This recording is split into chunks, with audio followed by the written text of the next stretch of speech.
Well,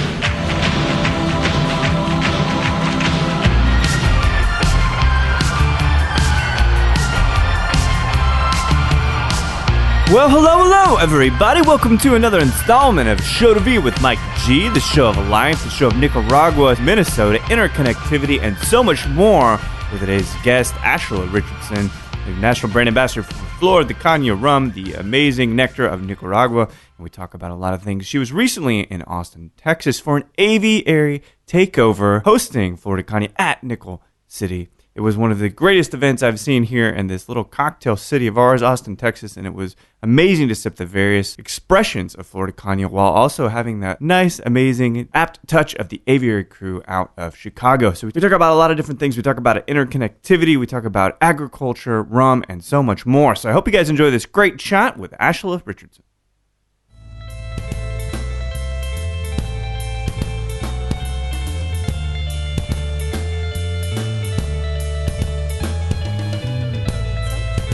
That every spirit has its kind of specific effect, and to each person it's a little bit unique. But you know, when I think of rum, I definitely think of like the way that I first started drinking rum, which was on a beach in the Caribbean. Yeah, that's and not bad at all. To me, it's like rum makes you feel relaxed and like definitely like you want to hang out and have some long conversations and then maybe have a dance party in the end. Right. It's like this pensiveness and this kind of need to engage intellectually, but then I'm taking my shoes off. Yeah. Right? Like just kind of relax. Whereas maybe whiskey's a little more pensive and kind of like aggressive. Some people have told me that before too. Yeah. I mean, I don't know. I guess it definitely has a lot of pensive people who like to drink. A few punches have been thrown, I think, in the name maybe. of Hemingway or Fitzgerald or whoever. Well, so this story is interesting because you end up in San Francisco, which is a beautiful haven of spirits and culture. Warmth-ish compared to Minnesota, right? Yeah. But I do notice that there's this interconnectedness, and I read a couple things you wrote when you were at the University of St. Thomas. That's correct, right? That's correct, yeah. And it's very entrenched in nature, environmental science, of course, your degree. But this whole story starts out in Minnesota. Yeah. So are you, I don't want to make any assumptions about Minnesota, but is it agricultural when you're growing up? Is it metropolitan? Well, no. I mean, yeah, a little bit of both. I didn't grow up on a farm, but farms are like just a quick drive out of the city. Yeah. So for me, it was a little bit, my grandma lived outside of the cities, not on a farm, but, you know, my great-grandparents were farmers. Yeah. And I think that sometimes maybe those things do kind of trickle down and stay with you. And by the time I was at the university, I was just getting so deep into biology and specifically ecology and learning about environments and thinking about the world as like environmental systems that are connected or disconnected as like humans make their mark on the earth. And agriculture was definitely like thinking about urban agriculture specifically was what I got into. So thinking about like as we have these trends of people moving into cities and, you know, like it's estimated that in the next 5 years, like 50% of our population is going to inhabit in cities.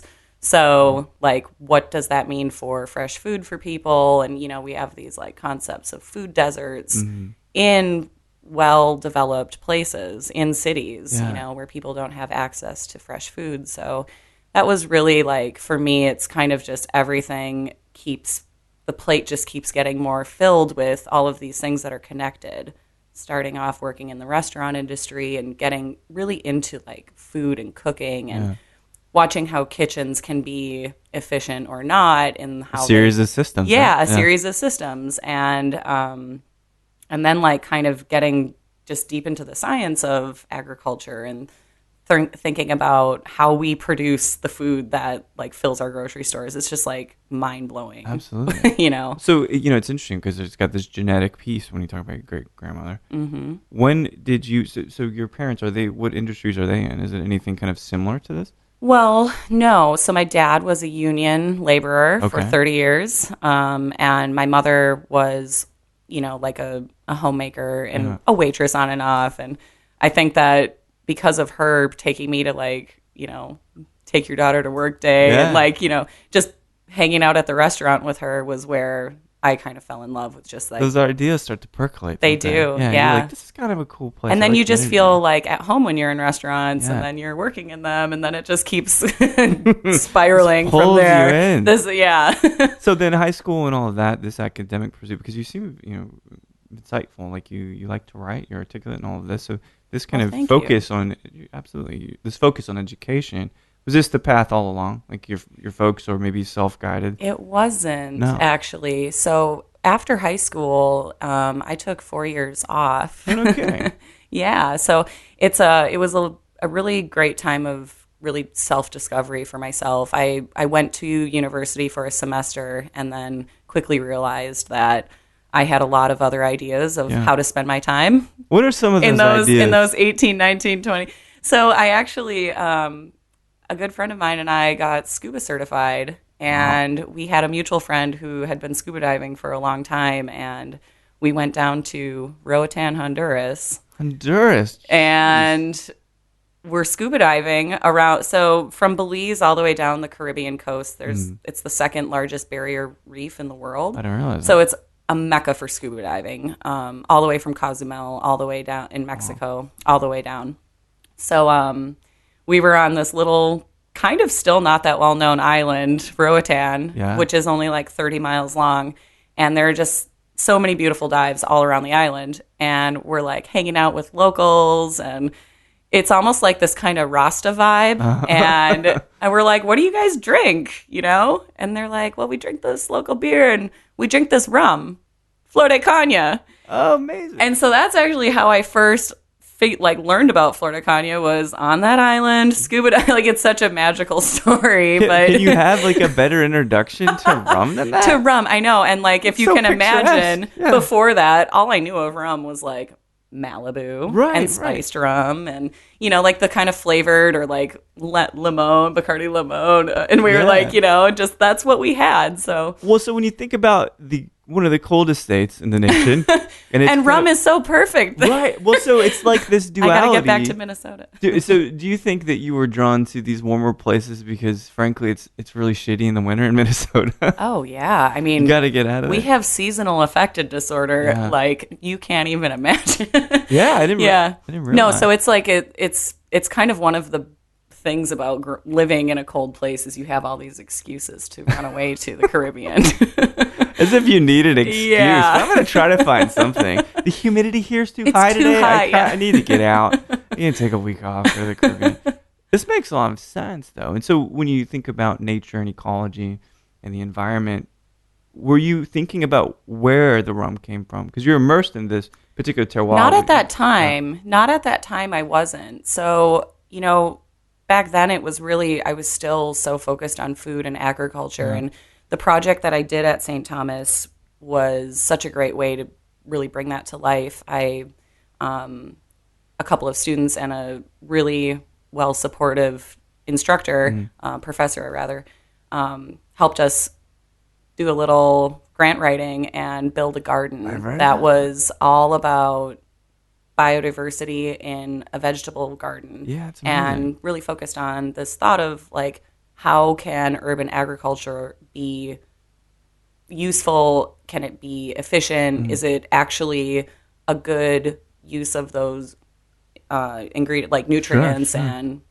instead of like having these big monoculture crops, can we grow on a smaller scale and have a lot of yield in like a biodiverse setting? What did you find out? So we found that the first year we found that it's really hard to like do a project of that scale. And we didn't have very good results the first year, but the second year it was like this combination of knowing how to manage the garden, knowing how to manage like getting people to come help you, you know? Yeah, that's one of those things.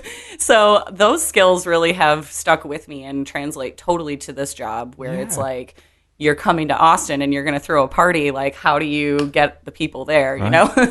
But yeah, so we found in the second year that certain plants did really well in the biodiverse setting. So we had, you know, a couple of them. I love. Yeah, so we had 8 different crops that we grew. So out of the 32 plots that we had, 16 were a monoculture crop. So just tomato plants in one plot, just potatoes in one plot, etc. And then the other 16 were a random mix of the plants together. Okay.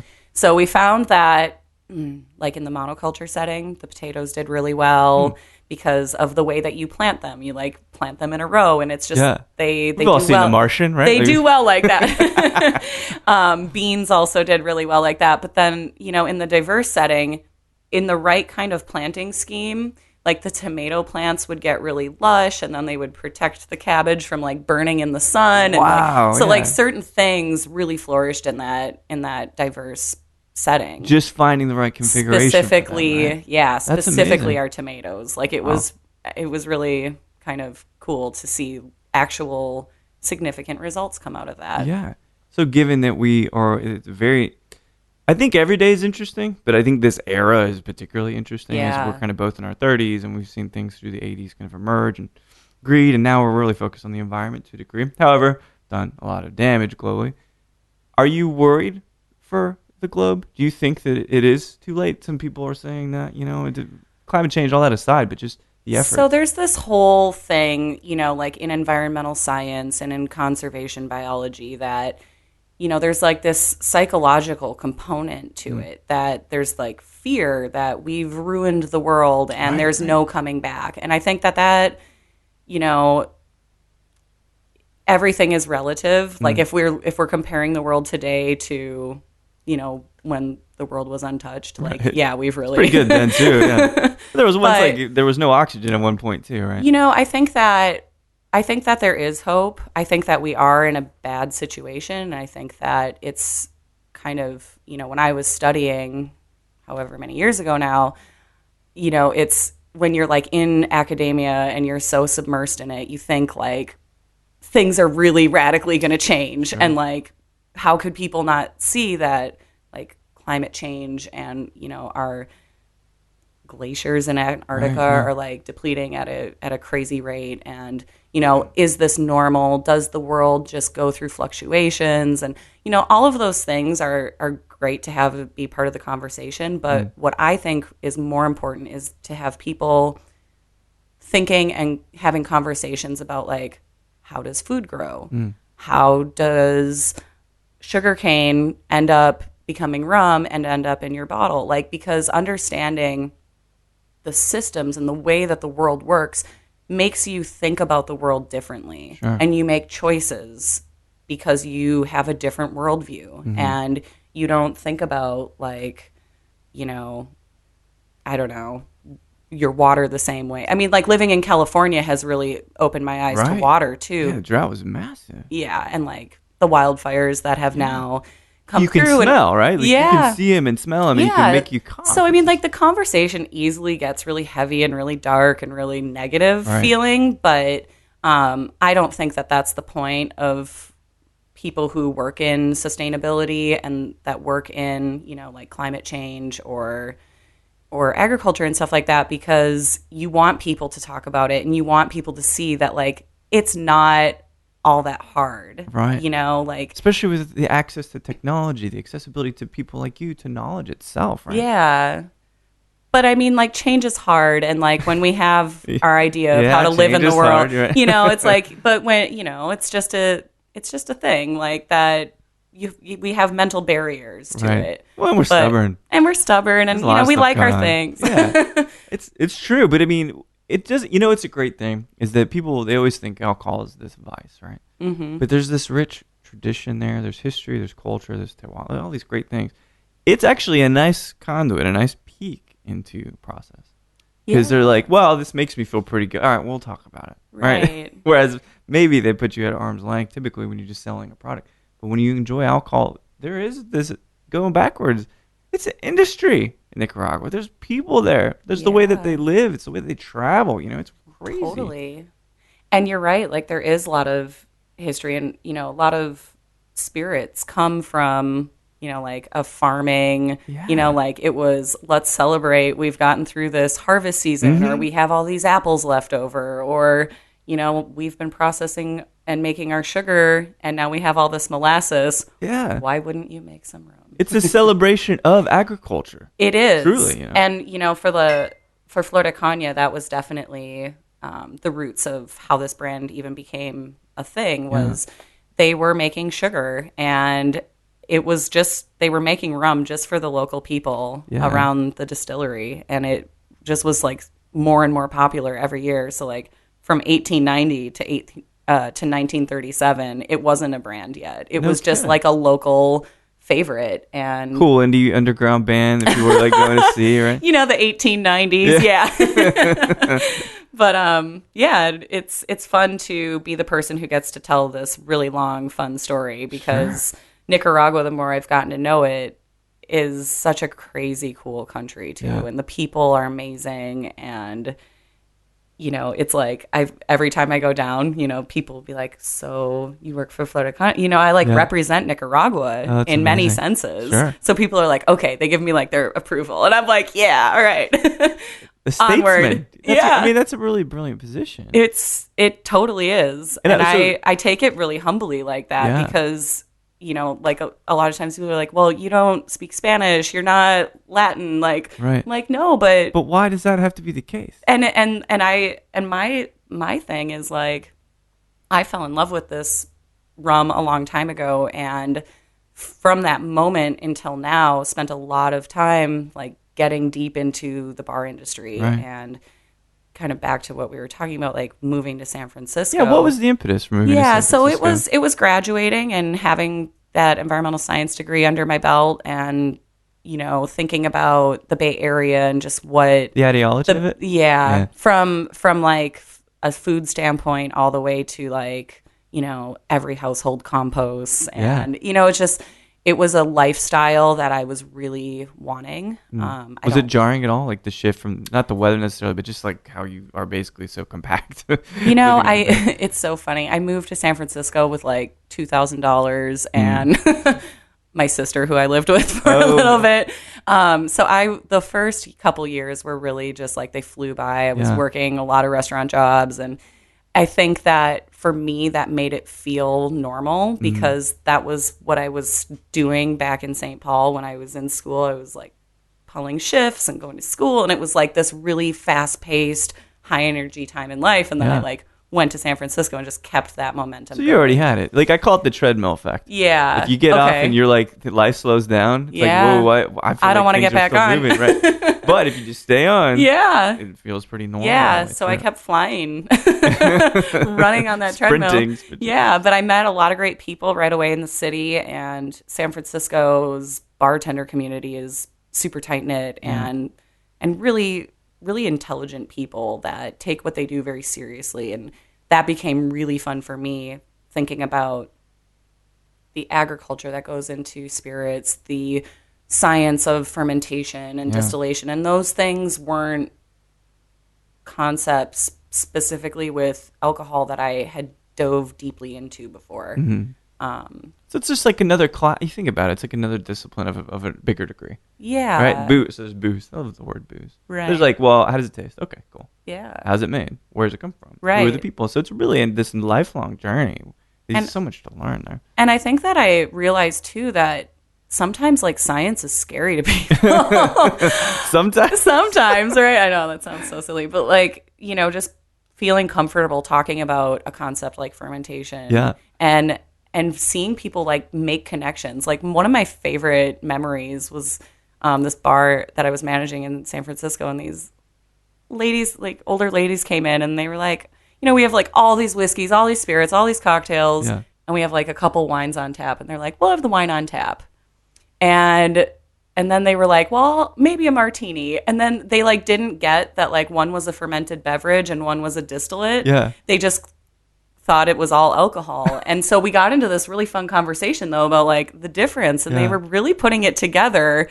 And I'm like, at 60 years old, you're learning about something that you've engaged with probably most of your life. Absolutely. And right. you're learning kind of for the first time what it really is. Yeah. And like, how cool is that to be really like the person interesting. who opens your eyes to like the just inherent differences the between enabler. wine and vodka. Do you like that aspect of this job, the educational? I love that part. Yeah, I really do. And I love people too. So that's, kind of, I think, something that has always prevented me from like getting into like a science-based career, because this job allows me to really like pull on all of those passions, but also meet people in so many places. And I meet great people everywhere I go. Like it just never ceases to amaze me, like how crazy and big and diverse our country is. First of all, like if you give it credit, it will always impress you. Yeah. Right. But I think the problem is sometimes people with these blinders or these lenses are so myopic. Yeah. They don't want to believe that And people are people great. think they know more than like, it's like, don't think you know something about a place you've never been. And I think like for me too, like growing up in Minnesota, like a lot of people think they're like, is it Michigan? Is it Minnesota? Where are you from? And like think that it's the movie Fargo, right? Right. And then I'm like, yeah, but like we had Prince and Husker Du. Mic drop. No. Yeah, dude. Well, are the replacements from Minnesota too? Yeah, they are. Yeah, so Yep. let's talk about this. Just like, Yep. I don't know why Minnesota came up, but we were talking about it last night. See, it's a more stunning place than people would believe. So maybe I carry that, badge with me when I'm going to like St. Louis, and people are like, God, St. Louis. And I'm like, no, it's cool. Like there's so much history there too. Yeah. And, I find fun in everywhere I go. And, That's amazing. and it's so cool to get to like be the person who gets to like go to all those places and talk about rum too. Here's an interesting tangent on this, and this is all part of the narrative, right? So it makes perfect sense how you ended up in this role, and we'll talk about how that kind of came to be, that relationship with William Grant and Sons. But people thinking that they know things, making assumptions, presumptions. The interesting climate for women at the moment, right? And William Grant and Sons, to their credit, has amazingly strong and bold women that are at the helm of these beautiful brands. Do you find any challenges or any obstacles in what is ultimately a male-dominated industry, which I hope changes, but do you find that it's easier or more difficult for you as a woman to penetrate into these minds and these egos? Yeah. So, I mean, I think that we definitely live in a male-dominated world, first of all. Like, not to get too, like, heavy on that, but, I think that men and women, we're always, it's so interesting, like, beyond the thought of, like, women in the workplace, too. It's, like, this thought of gender, right? Yeah. Like, and what does that really mean to be, like, male or to be female? Yeah, that's a great and question. It's not something that I think is really fair to define. Like, I think that sometimes in the workplace, I do have to kind of like set up my credibility a little bit more than my male counterparts. Like, there's something about just being dressed up and having that male presence that does something to a room. Yeah. But there's also something about having that confident female presence that does something different to a room too. Yeah. And there's something that, if you have like a not very easily identified gender, that does something different too. Like, I recently saw a comedian in New York who is a woman who has kind of a more male appearance, but she's a woman, and she was talking about like her experience of people thinking she's a man all the time, right. And like how she rolls with it and is like, yeah. and it's like, so really, I think that life depends on totally what you bring to the table. Yeah. And if I'm looking like really feminine or somebody, like oftentimes what happens to me when I go to a bar and I ask for a daiquiri, is people be like, hey, I don't have a blender and I don't have strawberries. And I'm like, oh, the blonde girl totally wants a strawberry daiquiri. Oh, like, it happens so much. And it kind of cracks me up, because then it creates this platform though for me to be like, do you know what a daiquiri is? Yeah. And the tables quickly turn, and it's the dynamic, just like you get to hold that. I think right, gender's a great way to describe it, because there are many different types of gender now. Yeah.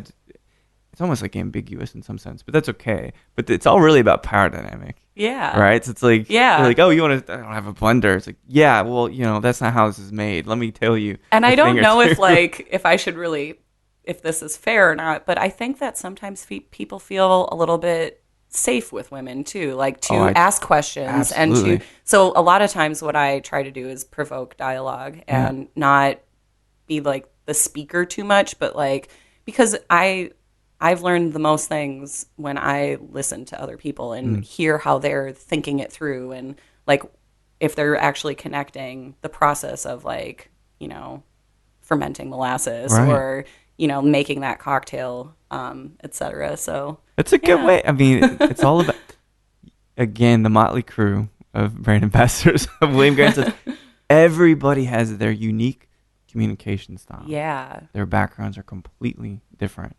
In a way, I was thinking of you guys as the Avengers the other day. Now, I don't know who is who yet, right? Like, I don't know who'd be Thor. Probably, I mean, because maybe Trevor, because he got that ponytail thing. But and the loud, yeah, maybe he's not really built anymore. But that's all right. That's all right. He's in good shape. But he was, he used to be a baseball player and stuff, probably a little bit bigger. But it's a really great thing to hear the process and what your paradigm is about learning and engaging with other people. So, you've built this great academic career, you're traveling, have this early connection with Flor de Caña in Nicaragua, and then, Honduras, and then you come to San Francisco, you build a lot more credibility, probably seen many drink recipes come out of that era in the Ashela career, right? How do you meet? What's that conversation like with William Grant & Sons, where they're like, hey, how's it going? Yeah. Well, it's actually very funny that you asked, because it's a fun story. So I was managing a bar called Smokestack in San Francisco, and I got to put cocktails on the menu. And at the time, I was like reintroduced to Flor de Caña through like my William Grant person who works San Francisco. And I was like, oh my God, Flor de Caña, of course I'll use that. Like, I haven't had it in years, And so I rediscovered it in many ways, like for the first time again, and particularly with the 7-year, because I was managing a whiskey bar and I was getting just kind of tired of like whiskey, like all the time. And I made like a spirit forward kind of more, I guess, whiskey-like cocktail with the 7-year. And it just was like literally right time, right place. I was working lunch, and the William Grant team came in with one of the guys who works for Flor de Caña, and kind of on the spot, he was like, hey, we're looking for a brand ambassador. No way. I think you should apply. I love your cocktail. You're great. It was just like so fast. And the William Grant people were like, what is happening right now? Like, so it just really, but it's like when you meet that person, I was like, and then I had to go through the interview process. So it wasn't like, wasn't like a done deal. Is that a pretty grueling, I've talked about that with many of you guys as well. Is it a grueling process? I mean, I think that it is, because it takes a little bit of time, and they ask you, really vaguely to like, just put something together that you're passionate about. And that's like so open-ended. But, for me, it's like, I just really basically told them the whole story of what I've been telling you today, because it's like, I was like, I kind of went into it. I'm not going to say like cocky, but I was like happy with what I was doing. Sure. And I was like, I don't even really know what I'm getting myself into here, but like, they'll either want me or they won't, you know? And it was like, I was kind of like, okay with it. No, but that's a great thing, because you're way better in an interview when you have nothing to lose. Honestly. Totally. You're like, meh. And then you get a little bit of air, just this like nice shroud of arrogance, that really pays off sometimes. And maybe some like fun stories too. Sure. Like living in San Francisco is a very interesting experience. Yeah. And the bar that I was managing is also a brewery. So it's Magnolia beer, and all of their beers are like these English style bitters that have names and homages to Grateful Dead songs. Oh, amazing. So like along the way, the drummer from the Grateful Dead is like coming in and being a regular at the bar with his wife and his Rolling Stones writer. And just like his wife is hilarious, like telling me all these stories of like how Billy perfectly like doses her acid. And so suddenly I'm like telling this story in my interview, and I get like our CMO to laugh. And so like it's like, okay, It's really sometimes all it comes down to is just like Sure. having a good story or like a connection. Just and a little bit of a that's spark something like that. memorable. Yeah. Yeah. So when did you start with Flor de Caña? In 2015. 2015. Yeah. Amazing. So Yeah. we're coming up on 2 years. Or just Yeah. over 2 years. Yep. So just past 2 years, and it's been such a wild road. Like being 2 years into the travel schedule and Yeah. all of that stuff. It's funny how things that you never thought would feel normal like become your normal. Right. Well, you can take on. I always consider success and at least ambition the taking on of more weight. So you're bench pressing 20 pounds. You're always even add another 5. Yeah. Okay. I can like do this. that. It's slow, but I can do it. But eventually, you build the strength, keep putting it on, and you're capable because you're stronger, right? Totally. Mentally, physically, etc. So I am beyond excited to talk about this aviary pop up here this evening. Yeah. In Eco City. But I would like to talk about.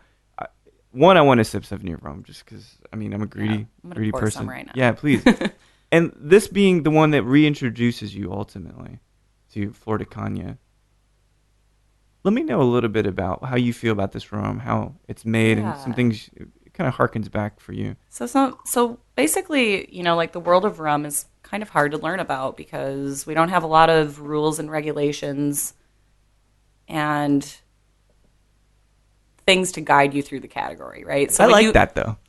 It is fun. Yeah. No, and I like it too, but I think it's something that makes people have like some misconceptions about rum. Like they've had a rum in the past that's like either super sweet or maybe has like a pot distillation and is really heavily and fusely, and they don't like that, and then they kind of like wrap up the whole category of rum Sure. in like that one experience and set it aside forever.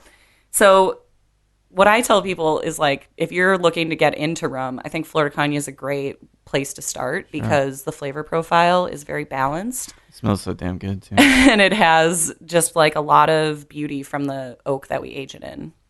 So, rum can be made anywhere in the world and it just has to come from sugarcane. And you kind of divide the world of rum into two main categories from there. You either crush the sugarcane and get the fresh juice, and you have your fermented fresh juice that you make your rum from, and those are going to be like your agricoles, Funky, cachaça, vibrant, yeah. Ooh. yeah, vegetal, Fresh, yeah. Like a totally different flavor profile. And then you have rum distilled from molasses, and it takes a lot of different flavors and forms. And for us, it's cool because all of our sugarcane grows down in Nicaragua. We have these young, active volcanoes, so the terroir down there is perfect for sugarcane. Yeah. A lot of inherent nutrients in the soil, a lot of heat, a lot of rain, and a long legacy of figuring out how to do it right. So, like I always tell people too, like rum is really complicated. I think that's part of why there isn't a lot of information out there about like, what even is molasses, right? Yeah, like yeah. molasses has so many things in it, Right. so many like amino acids and like just nutrients. You can It's cook it at jam-packed. various levels too, right? So you take this raw juice. How much do you want to cook it? Yeah. So the more sugar that you pull out, the lower or the more caramelized your Right. molasses becomes. So it's this combination of being all Nicaraguan grown. So the molasses of itself has like a nice kind of minerality to it. Yeah. It's really nutrient rich. And that's the base ingredient. I often tell people like when you're learning about any spirit, it's so important to think about what the base ingredient is because that's the backbone of what it becomes. Mm-hmm. So for us, it's this amazing Nicaraguan molasses. And we do 2 different fermentations. Oh, really? Yeah, so we ferment with pineapple yeast and cool. and plantain yeast. So they impart, it's local. It's Sure. they've But they've cultivated it. It's They've not cultivated it, yeah, because you have to have a consistent yeast Got to it. have a consistent product. Something I learned a lot about at the brewery. Sure. Oh, yeah. But so those 2 different fermentations, and then paired with our aging process, everything's bourbon barrel aged, a minimum of 4 years.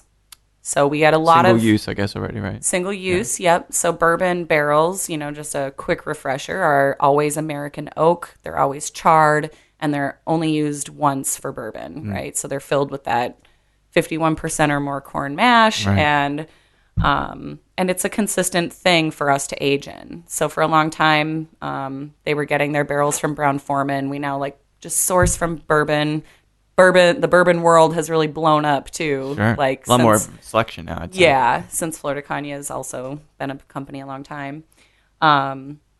So the aging process too is unique because a lot of rums will do like a Solera system. Mm-hmm. So for us, every barrel is kept as a single barrel until the master blender goes in and picks like, I'm going to blend the 10-year with the 7-year and a little bit of 14. That's really cool. So it's very much like he has a legacy and a role like a Scotch whiskey blender or master distiller does. So he does all the distillation, like everything. Wow. And he just amazes me. I'm like, Tomas, he's the artist and the scientist. That's like right, it's like my dream. Like, so the perfect hybrid. Yeah. Of right and left brain. Yeah. So he's been with the company over 30 years. Wow. So it's really, the rums are truly, I think, a showcase of his expertise. And it's amazing. Yeah. This is 80 proof in 7 years, right? Yeah. So the 7-year I poured for you because, it's the one that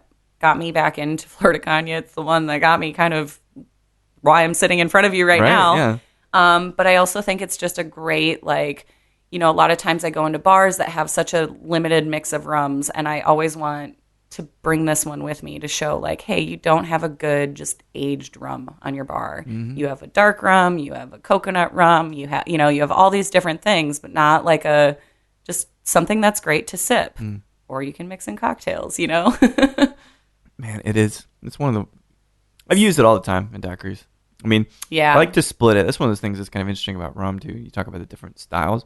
I like splitting this with like a Jamaican style. Oh yeah, because you get some funk and because this is the sweet and sultry, sexy one. Oh yeah, but then you want the wild one. It's got like the piercings and the tattoos and stuff. That's what I love too about like tiki bars being so popular right now is people seeing how the different tiki spots will do their house rum blends and what they choose and how they do it. Yeah. It allows us to be a little bit of a blender ourselves, which is a very cool thing. Yeah. Well, so you talk about bold flavors, you talk about innovation. I recently got back from Chicago and did have it's one of the best nights of my life. I had a 5-course pairing dinner at the Aviary. Oh, amazing. So this was perfect. Of like, oh shit, because I got the email. You are going to see the whole, I love it. Okay.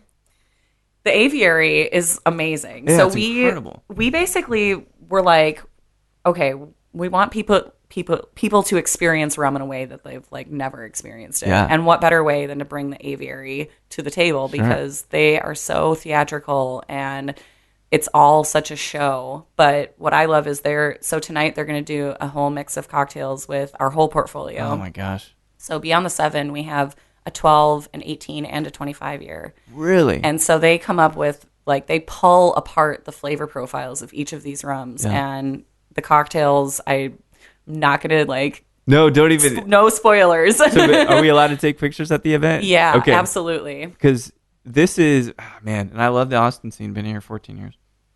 This may be the singular moment where the game gets up. Does that make sense? Yeah. Because like we got brilliant minds. Yeah, I've Nickel seen City it. is just a great spot, and it's like totally like it's not fancy, but the things are executed just so perfectly. So to bring the Aviary in, was that even like a difficult thing logistically? Because they've got all these tools, right? Like they've got like Our production team is amazing. Yeah, no, it's totally they have a lot of stuff. God, yeah, I can't imagine. But it's so much fun, and it's fun too to see them like out of their element in a bar like Nickel City, like just the juxtaposition. Oh my gosh, yeah. Because at the Aviary, they're like behind a cage. Yeah. They're not like interacting with people. They're chefs, basically. Right, yeah. And it's so fun too to see like the other bars that we bring them into, like how their staff interact, and like they get. So it's so cool for the bars that we bring together to see all of the like new friendships and just learning that comes out of that. And then also to show people like who maybe don't get to go to Chicago or, and see what they do and to really bring it to life. It's such a fun. I mean, this is brilliant. I feel privilege to have been invited to this thing, man. Like this is gonna be rad. Amazing. Really super excited about Yeah. it. Have you guys done this pop up elsewhere in the States? Yeah. So we did it last year in San Francisco and in LA, and they were such a hit that we did it again this year. So we did it last week in Miami, in South Beach, and now here in Austin. This is brilliant. Yeah. How's your itinerary look while you're in town? Book solid, I think, right? You know, I think there's a little bit of room to maybe hit some spots later tonight. Yeah. Anywhere you think I should. Oh man, if you're doing tiki, you got to go to the Roosevelt Room for sure. Okay. Those guys are brilliant. I haven't been there yet. Yeah. I love it. Good partner too, I think, with all the William Grant. I love stuff. it. But it's good to have you in Austin. So I got 2 questions left for you. Okay. And we get to sip this fine rum. I mean, again, if I was getting paid a bunch for this would probably be the best job ever. Just to sit here and chat with people and sip some totally. Rum. It'd be brilliant. I always am curious. Now, ask everybody this question. Let's take the Flor de Caña 7 year, and you're sipping it anywhere you want in the world. Perhaps it's a beach. Maybe it's a beach. But you can have a conversation, deep one at that, with anybody, living or deceased. Who would you love just to sip some Flor de Caña 7 year, and have a conversation with? Oh my goodness. Yes. You know who I would want to is honestly Gloria Vanderbilt. No kidding. That'd be fabulous conversation. So I recently watched on the airplane, watched this documentary and on her life, and it's like she has lived 9 lives, no joke, and I just think it would be fabulous to meet her and like a woman who has reinvented herself a million times. I just think it's fascinating. That's amazing. I'm sure it would be nothing short. That's of like incredible. just fresh in my mind, and it's it's so funny when you're put on the spot. Like, hey, Gloria Vanderbilt, why not? But that's the great thing, because that question, it permeates, or rather it mutates depending on where you're at, right? Is it winter? What are you drinking? All of that. Well, that's a brilliant answer. Well, the last piece is, it seems like the ultimate. You got this amazing role. We're about 2 years and counting here with Flor de Caña. I can't imagine. I feel like you've got the capacity to do so many great things, both in science and education. 1, do you see this role expanding for you? And 2, is there another role that is even maybe a larger, better next step for you? So that's a really great question. It's something I think about all the time, because working for William Grant and being a part of the ambassador team is incredibly special. And William Grant is very supportive of the ambassadors taking their role and really turning it into something personal and making it your own. And I'm thinking a lot lately about what those next steps look like. We've recently grown our team quite a bit. We now have an East Coast ambassador, and we have ambassadors here we have an ambassador here in Austin and in Miami. And so we have like this little team now. And it's a very exciting time for me, thinking about how we as a team will grow and bring all of our unique traits to the table, and how we'll bring Flor de Caña to life through that. And just like recently, I got a little email too that William Grant has a program where people can go and learn distillation and like the deep science of that. So that might be for me a next step, just to like really strengthen that knowledge. And I want to learn more about molasses and more about the actual distillation of rum, because it's quite complicated and it fascinates me. And it's like that educator deep down inside of me, like just wants to keep learning so that I can just keep growing people's knowledge of rum. Paying it forward. Gotta love it. Good ethical Maybe have foundation. to get to a couple other rum distilleries too, just to, Well, there's no harm in that. Sipping is the research. It doesn't suck that they're all in tropical places. I don't think you could have wrote a better career with your background and the passion for beaches. I feel so lucky. Yeah. I really do. And like I said though earlier, I think that life is really what you bring to the table, and just having the right motivations will present the right things.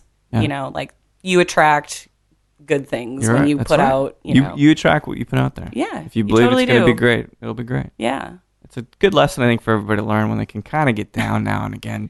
And it's a lesson I learned behind the bar. Yeah. Like if you're bartending and you're in a bad mood, like your whole shift becomes awful and people have bad experiences because there's so much just human to human energy that we pass back and forth. And like, that was one of the magical things that I loved about being a bartender, was like seeing somebody come in and like just turning that around. And like, and it is, I love your weightlifting analogy, because like the more you do it, you just like, you can see it and you pick up on it quicker, and like, it's great.